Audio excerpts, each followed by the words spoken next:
Hello everyone. Today I will show you how to transfer WebMoney to Binance. First, open your web browser and go to the BestChange website. BestChange is a monitoring platform that shows different exchangers and their rates.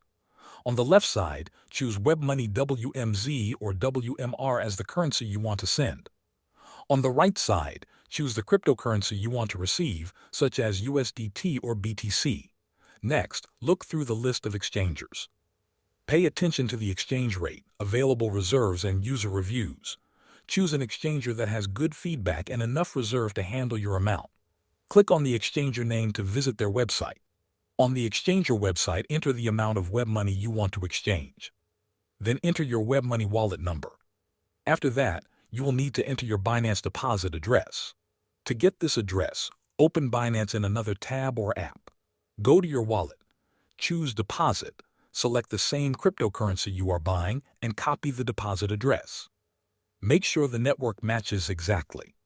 Paste the Binance deposit address into the exchanger form. Double-check all details before continuing. Confirm the exchange order. The exchanger will then give you instructions to send your WebMoney payment.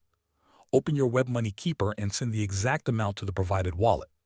After the payment is sent, wait for the exchanger to process the transaction. This can take a few minutes or longer depending on the platform. Once completed, the cryptocurrency will arrive in your Binance wallet. Always start with a small test amount if you are using a new exchanger. This helps reduce risk. Remember that using third-party exchangers can be risky, so make sure to choose trusted platforms and double-check all details before sending money. Thanks for watching.